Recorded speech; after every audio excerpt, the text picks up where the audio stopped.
नमस्कार दोस्तों, all India anganwadi news channel की आज सुबह की सच्ची खबरों में आप सब भाई बहनों का स्वागत है। वीडियो को फटाफट जल्दी से लाइक कर दीजिए और पूरा वीडियो ध्यान से देख करके जाना, छोड़ करके कोई भी आज भाई बहन मत जाना, क्योंकि आज हम आपको बहुत सारी जानकारी बताने वाले हैं। तो प्लीज देखिए क्या खुशखबरियां भी आई हैं और कौन कौन सी बड़ी जानकारी है जो आप सबके काम आएंगी। चाहे आप 62 वर्ष रिटायरमेंट वाली हो, चाहे आप भर्तियों के इंतजार में हो, चाहे आप ये सोच रही हो कि कब फॉर्म अप्लाई होंगे या कहां भर्तियां निकली हैं, किस पद पर निकली हैं, तो वो सब आपको हम बताने वाले हैं। प्लीज पूरा वीडियो देखना और ध्यान से हमारी बातों को सुनना।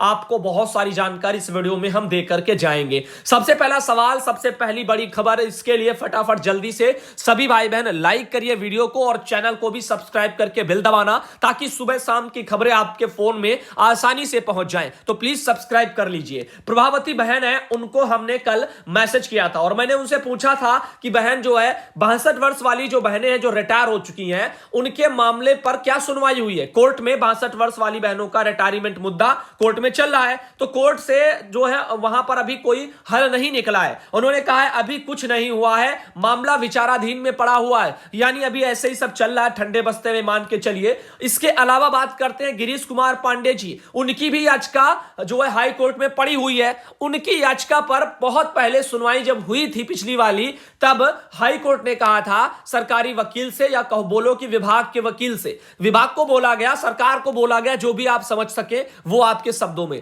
तो विभाग सरकार से बोला गया कि जो है मार्च के दूसरे सप्ताह में अपना जवाब दाखिल करिए। तो अभी मार्च महीने का पहला सप्ताह चल रहा है, इस सप्ताह में नहीं, अगला सप्ताह जो आएगा दूसरा सप्ताह, उसमें जवाब देखते हैं हमारा विभाग और हमारी सरकार उत्तर प्रदेश की क्या जवाब दाखिल करती है। और हमें पूरी उम्मीद है जो पिछला वाला अभी शासनादेश निकाला गया था आंगनबाड़ी जो है भर्ती चयन प्रक्रिया का, जिसमें भी 62 वर्ष की बहनें जो रिटायर होंगी, भविष्य में सेवा समाप्तियां हो जाएंगी, उनको बुढ़ापे में क्या मिलेगा उसके बारे में रत्ती सा भी नहीं लिखा हुआ है। तो मुझे पूरी उम्मीद है वही जवाब दाखिल होगा, उसका विरोध होना चाहिए, पूर्व में मैंने बता दिया था। तो यहां पर सोचिए समझिए और इंतजार करिए अगले सप्ताह में सरकार क्या जवाब दाखिल करने वाली है। जहां तक चलते हैं और आगे आपको बताते हैं। बहुत से भाई बहन भर्तियों के इंतजार में रहते हैं, तो उनको भी हम आपको बता दें कि भर्तियों को लेकर के हमने सरकार की मंशा को बताया था। देखिए सरकार भर्तियां लाएगी आंगनबाड़ी की, तो कितनी लाएगी, वो कह रहे हैं 33,000 लाएंगे। ठीक है, मान लेते हैं 33,000 भर्तियां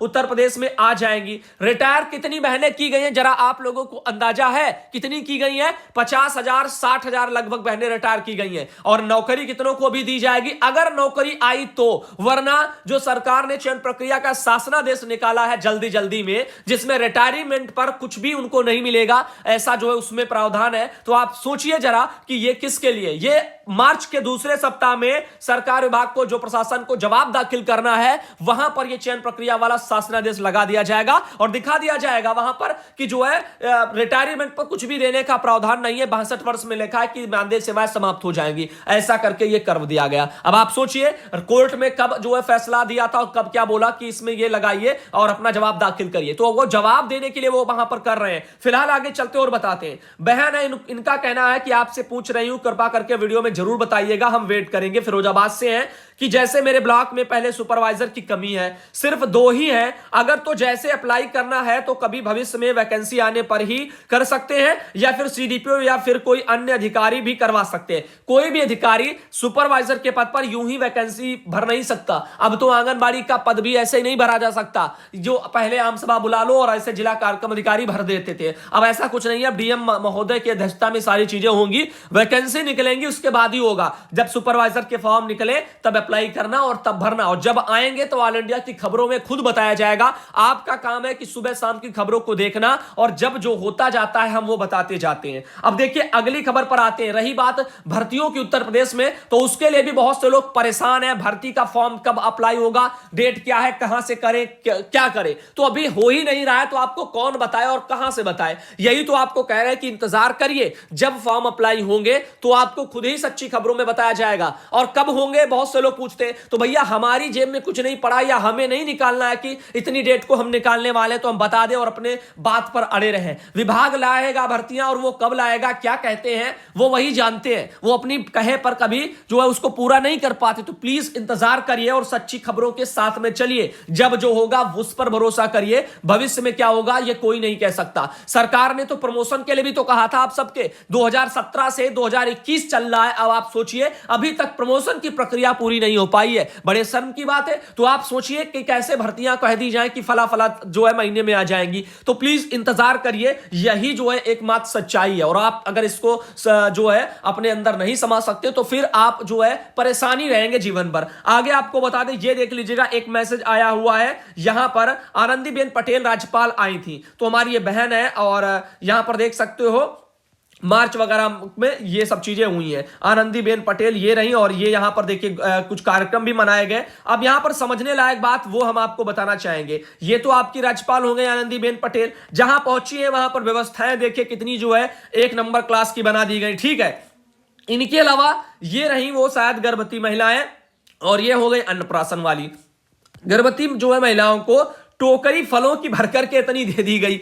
अब ये सिर्फ दिखावे के लिए ही तो है। आप सोचिए जरा, जहां पर कोई बड़ा अधिकारी, कोई नेता, कोई आ जाए तो वहां पर जो भी कार्यक्रम मनाए जाए वो एकदम वीआईपी लेवल के मनाए जाए। बाकी प्रदेश में जो बेचारी गर्भवती महिलाएं हैं या कुपोषित बच्चे हैं या अन्नप्राशन वाले हैं, उनको राशन भी ना पहुंचा पाए, 2-2 3-3 महीना समय पर नहीं राशन भी ना पहुंचा पाए, गेहूं चावल तक जो इतना कम सस्ता भी आता है तब भी। और यहां पर इनको जो है फलों की टोकरियां दे दी जाती हैं सिर्फ दिखावे के लिए कुछ बहनों को। अब आप सोचिए, क्या इन 2-4 बहनों को ये सब दे देने से क्या कुपोषण मिट जाएगा, या पूरे राज्य की समस्या का समाधान हो जाएगा, या पूरे राज्य में इस तरह से फलों की टोकरियां लोगों को थमाई जा रही हैं, या फिर सबको सब कुछ मिल रहा है? तो सोचिए, ये सब अखबारों में, फोटो में, और जहां बड़ा अधिकारी पहुंचे वहां पर बड़ा बड़ा, बाकी जगह जो है सब कुछ दही बड़ा। तो ये सिस्टम यहां पर चल रहा है। अब आगे देखिए, एक मैसेज और आया है, ये अन्नपूर्णा बहन है, उन्होंने भेजा है। इनका कहना है, इनके यहां पर ये कुछ मनाया जा रहा पोषण अभियान वाले, वो कह रही हैं कि उनके वहां पर जो है ये लाखों में उनका ब्लॉक एक है, ऐसा उनका कहना है। इनकी सुपरवाइजर हैं जो वहां पर और मोबाइल वगैरह फीड करे या जो भी करे, तो वहां पर उन चीजों में कोई भी किसी तरह का उनके वहां घूस नहीं पड़ता है। और वो सब बहनें कह रहे हैं कि हमें उन पर गर्व है। तो अच्छी बात है, हमें भी गर्व होना चाहिए और सबको होना चाहिए। अगर कोई भी सुपरवाइजर बहनें या किसी भी ब्लॉक में धांधली नहीं होती है, भ्रष्टाचारी नहीं होती, तो बहुत अच्छी बात है। अन्नपूर्णा सिंह बहन है, बनी कोडर वगैरह बाराबंकी उत्तर प्रदेश से, तो अगर अच्छी बात है, सब जगह ऐसा हो, घूस ना पड़े, कोई बहनों का शोषण ना हो, तो इससे बड़ी बात क्या हो सकती है? तो बहुत अच्छी बात है। आगे देखिए, लेकिन ऐसा हो तब ना। आगे एक ये मैसेज आया है, यहां पर सुधांशु भाई, आंगनबाड़ी के बच्चों को भी प्री प्राइमरी स्कूलों के बच्चों की तरह ड्रेस व रोज खाने की व्यवस्था होनी चाहिए। तो देखिए बहन, बिहार में ड्रेस का पैसा आता है आंगनबाड़ी बच्चों का, पोशाक राशि से जुड़े हुए कई सरकारी आदेश मैंने दिखाए हैं। बच्चों के लिए पोशाक राशि के लिए शायद 400-400 रुपए के जो है प्रावधान रहता है बिहार में, उसके कई सरकारी आदेश हमने दिखाए हैं। रही बात प्री प्राइमरी वाले तरह खाने की, तो उसमें भी भाई खाना तो मिड डे मील का चलता था। अब सरकारें आती हैं, सत्ता पलटती है, तो उसके बाद ये सब बदल दिया जाता है। मीनू देवी बहन है, उनके द्वारा भेजा गया था। आगे देखें, सुनीता सिंह बहन है, उन्होंने लिखा कि 5 जो है मार्च को ब्लॉक स्तरीय मानव श्रम योगी जो है कैंप लगाया जाएगा। यहां पर 40 वर्ष से कम उम्र की आंगनबाड़ी सहायिका का पंजीकरण होगा और अत्यंत लाभकारी बताया जा रहा योजना है। 60 वर्ष पूरा होने पर 3000 मासिक पेंशन जीवन पर्यंत मिलेगा। अरे 60,000 जब तक जो है 60 वर्ष जब तक पूरे होंगे तब तक जो है इनके जेब से कितना पैसा इनके खातों से सरकार काट लेगी, यही आपकी योगी श्रम मानधन योजना वगैरह का हवाला दे करके उसका भी तो अंदाजा लगाइए। और जरूरत आज उनको है पैसों की, उसमें से कभी मोबाइल के, कभी अन्नप्राशन के, कभी जो ऐसे ये पेंशन के नाम पर ये सब कटते जाएंगे, तो आगे भविष्य में वो क्या करेंगे? यानी आज वर्तमान में क्या करेंगे, भविष्य में तो क्या होगा वो कोई नहीं जानता। आज कोई है, कल रहेगा कि नहीं रहेगा, तो सोचिए और समझिए। आगे बात करते हैं, 15 मार्च 2021 में यूपी के विभिन्न जिलों में होगा सामूहिक विवाह। तो ये एक बड़ी खबर है जिसको आपको बताएंगे। लेकिन एक बात याद रखना, अगर वर्तमान में जो है कोई किसी के लिए खाने के लिए नहीं है, तो वो भविष्य में बेचारा क्या सुख भोगेगा? अरे आज है, आज देखो, कल के लिए थोड़ा बचाओ। जब आज के लिए आप कुछ नहीं पहुंचा पा रहे हो, तो कल के लिए आप क्या बचाओगे? यह आंगनबाड़ी बहनों पर लागू होता है कि अल्प मानदेय में वो क्या क्या काम करें और अपने भविष्य के लिए भी क्या बचाएं। तो क्या वो आज जो है सब बचा करके रख लें और इस टाइम पर भूसा खाती रहे तो बाद में खाना खाएंगी? तो सोचिए और समझिए, आज खाने के लिए चाहिए उनको, अगर आज नहीं खाएंगी, आज अपना शरीर स्वस्थ उनका नहीं होगा, तो फिर ज्यादा दिन उनकी जिंदगी कैसे रहेगी? या आज वो मानसिक पीड़ा में रहेंगी, तो फिर आगे वो इतना लंबे समय तक वो क्या सोचेंगी और क्या करेंगी। जब भूख लगेगी तो ऐसा तो है नहीं कि 60 साल के बाद वो खाएंगी, 50-60 साल तक खाएंगी ही नहीं। तो इन चीजों को सोचिए जरा। तो यहां पर सरकार की मंशाएं क्या रहती हैं कि अपनी छवि को वो बरकरार रखें, जैसे पेंशन बंद कर दी कर्मचारियों की, और ये इन्हीं के पैसों से ये पैसा काट पीट करके अपना उनको लास्ट में थोड़ा थोड़ा लगा करके दे देंगे और नाम चलता रहेगा कि इन्होंने दे दिया। 60 साल के बाद कौन किसकी कितनी जिंदगी होती है, जरा सोचिए आप। वो जमाना और था तब जब लोग 60 साल, 70 साल, 80 साल, 90 साल तक, 100 साल तक जिंदा रहते थे। अब तो 50-60 साल में बुढ़ापा लोगों पर जो है झलकने लगता है। तो सोचिए और समझिए। अगली खबर आपको बता दें, लखनऊ के उत्तर प्रदेश वाली है। यह सम्मेलन चलने जा रहा है। उत्तर प्रदेश की योगी सरकार श्रम विभाग के मजदूरों के लिए अच्छी खबर लेकर के आई है। तो श्रम विभाग के जो मजदूर हैं उनके लिए अब बताया जा रहा है कि मजदूरों को सामूहिक विवाह में अपनी बेटी की शादी कराने पर 75,000 रुपए मिलेंगे। 15 मार्च 2021 को होने वाले सामूहिक विवाह के लिए मजदूरों को पंजीकरण कराना होगा। तो यहां पर मैं एक बात समझ मेरे आती है, वो ये कि मजदूरों में तो सब आते हैं और मजदूरों में काफी ज्यादा लोग ऐसे भी होते हैं जो शराब, सिगरेट और पुड़िया, पान मसाला ये सब करते हैं। आप सब जानते हो, इससे कोई जो है ना नहीं कर सकता है मजदूरों के लेवल पर। इसके अलावा आपको बता दे, कौन अपनी बेटी का विवाह सामूहिक वाले उसमें रख करके जाएगा। भाई गरीब होगा तो करेगा, वरना कौन चाहेगा कि ऐसे ही बैठा है, न लड़का देखा न कुछ देखा, सामूहिक विवाह में चला गया, बैठा दी बेटी और उसके बाद वहां रिश्ता फिक्स हो गया। ये कौन करेगा? कोई नहीं करेगा। और यहां पर देखिए, पंजीकृत जो है निर्माण श्रमिकों के लिए बेटी को 55 जो है हजार की आर्थिक सहायता मिलेगी। इसके अलावा अंतर जातीय विवाह करने पर मजदूरों को 65,000 की आर्थिक सहायता प्रदान की जाएगी। यह सुविधा 2 बेटियों के विवाह तक दी जाएगी। तो यहां पर यह भी है कि अगर मान लीजिए 4 बेटियां हैं तो चारों को नहीं मिलेगा। 2 बेटियों के विवाह पर अगर सामूहिक विवाह कोई करवाएगा तो पैसा मिलता है। अगर यहां पर बेटियों को जो है 55,000 रुपया, और अगर कोई दूसरी जाति में विवाह करता है यानी अंतर जाति में करता है तो वहां पर जो है यहां पर बोला गया है कि 65,000 रुपया जो है वहां मजदूर को दिया जाता है। अब अगर कोई मजदूर करता है शादी तो यहां पर उत्तर प्रदेश भवन एवं सन्निर्माण कर्मकार लेखा कल्याण बोर्ड द्वारा आयोजित कन्या विवाह सहायता योजना में मजदूरों की बेटियों के विवाह के लिए सरकार ने खास कदम उठाए हैं। यह सुविधा लाभ नहीं उन्हें मजदूरों को मिलेगा जिनका श्रमिक पंजीकरण कम से कम 100 दिन पुराना होगा। साथ ही इसमें पुत्री विवाह के लिए परिजनों को युवती की आयु 18 वर्ष और युवक की आयु 21 वर्ष पूर्ण होनी चाहिए। यह मैसेज मेरे पास आया है। इसके अलावा सीडीपीओ के 55 पदों के लिए 5 तारीख से आवेदन होने जा रहे हैं। बहुत से लोग वीडियो छोड़ करके चले गए होंगे कि इस वीडियो में कुछ भी अच्छा नहीं है। मैं हमेशा कहता रहता हूं कि पूरा वीडियो ध्यान से देख करके जाया करो। कहां पर क्या है मुझे नहीं पता है, मैं आपके सामने ही सब लेकर के आता हूं। अब देखिए, सीडीपीओ के ये पद हैं और 55 टोटल पद हैं। 5 तारीख से आवेदन होंगे। आज तारीख हो गई है 4, यानी कल से होंगे। बिहार के पटना से ये खबर छपी है। तो बिहार में सीडीपीओ के पदों के लिए भर्तियों के बारे में हम बता रहे हैं। बिहार में आंगनबाड़ी इन सब पदों के लिए तेजी से प्रक्रियाएं चल रही हैं। आप सब बहुत पहले से जानते हो, कई आदेश बताए गए। 1 अप्रैल तक ऑनलाइन आवेदन सामान्य श्रेणी के लिए बुलाए जाएंगे। 22 सीटें हैं। 37 वर्ष सामान्य श्रेणी के पुरुष उम्मीदवारों के लिए भी उम्र सीमा ऐसे सब लिख दिया गया। तो चलिए एक बार पढ़ लेते हैं ताकि जिनके काम का है ये पद वो देख लें। राज्य के समाज कल्याण विभाग में, राज्य का मतलब बिहार राज्य की बात कर रहा हूं, और बाल विकास परियोजना पदाधिकारी सीडीपीओ की 55 रिक्तियों पर नियुक्तियों के लिए बिहार लोक सेवा आयोग ने विज्ञापन जारी किया है। योग्य अभ्यर्थी 5 मार्च से ऑनलाइन आवेदन कर सकते हैं। इसकी अंतिम तिथि 1 अप्रैल है। इसमें सामान्य श्रेणी के लिए 22 और आर्थिक रूप से कमजोर अभ्यर्थी के लिए 5, अनुसूचित जाति के लिए 9, अत्यंत पिछड़ा वर्ग के लिए 11 और पिछड़ा वर्ग के लिए 6 एवं पिछड़ा वर्ग की महिलाओं के लिए 2 सीटें आरक्षित हैं। बहुत ज्यादा अत्याचार पिछड़ा वर्ग के साथ किया जा रहा। राज्य के स्वतंत्रता सेनानियों के पोता पोती नाती नातिनी के लिए 1 सीट एवं चलन दिव्यांग एवं मनोविकार दिव्यांग अभ्यर्थी के लिए एक सीट निर्धारित की गई है। स्नातक कर सकेंगे आवेदन। और यहां पर देखो ग्रेजुएशन मांगा जा रहा है। आयोग के संयुक्त सचिव जो है सह परीक्षा नियंत्रक अमरेंद्र कुमार ने बताया कि अभ्यर्थी के लिए स्नातक पास होना जरूरी है। उम्र सीमा जो है यहां पर उम्र सीमा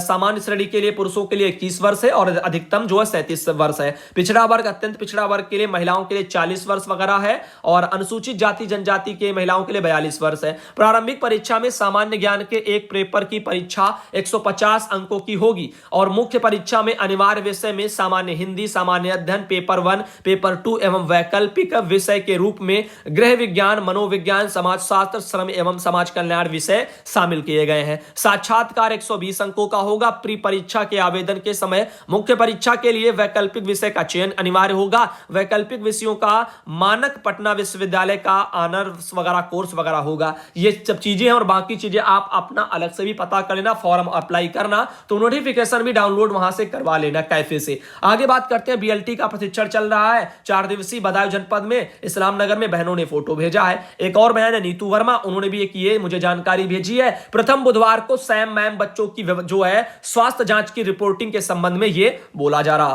तो ये सब आप बहनें जानती हैं, ये बुधवार को कराया जा रहा है। अब आगे चलते हैं, आपको और कुछ बताते हैं। जैसे यहां पर आंगनबाड़ी केंद्र है भौंती ब्लॉक जो है मिर्जापुर में, घी का वितरण किया गया है। एक ये बहन है रुद्रपुर वगैरह में, पूनम जो है जायसवाल बहन, इनके वहां पर देख लीजिएगा बहुत सारी भीड़ है और बहुत सी बहनें यहां पर दिखाई दे रही हैं। आगे आपको बता दें गतिविधि वगैरह करा रही है आंगनबाड़ी सुमन गुप्ता बहन है और अच्छे से बच्चों को सर्किल में बिठाया है। अच्छा रहता थोड़े इनको शायद यहां पर बहन जो है, मुझे लगता है कि ये उम्र के हिसाब से ही बच्चे इनके वहां पर आ रहे हैं, क्योंकि मुझे एक ही एज ग्रुप के बच्चे ज्यादातर दिखाई दे रहे हैं। तो अगर ऐसा है तो बहुत अच्छी बात है, आपके वहां पर केंद्र पर काफी बच्चे आते हैं। एक और मैसेज आपको बता दें, सीमा चौधरी बहन है, उन्होंने ये मुझे भेजा हुआ है। तो आगे और बताना चाहेंगे, ये फेसबुक वगैरह बहन नहीं चलाती लिखा है उन्होंने, और मनीषा वगैरह खेताराम धोनी ब्लॉक ऐसे करके ये फोटो है। देखिए ये मेरा जो एक मैसेज आता है ऑटो मैसेज, आप सबको व्हाट्सएप पर जो भी मैसेज करता है उसमें ये यूट्यूब चैनल की लिंक रहती है, ये फेसबुक की आईडी रहती है। तो जो ये ऑटो मैसेज है अपने आप जाता है, हम आपको एक एक करके नहीं भेजते हैं, ये मैसेज ऑटोमेटिक लोगों को जाता है। कोई भी मैसेज करता है, मैं अगर नहीं मौजूद हूं तो यही मैसेज जाता है। और ज्यादातर मैं व्हाट्सएप पर जवाब दे नहीं पाता हूं क्योंकि मेरे पास उतना समय भी नहीं हो पाता है।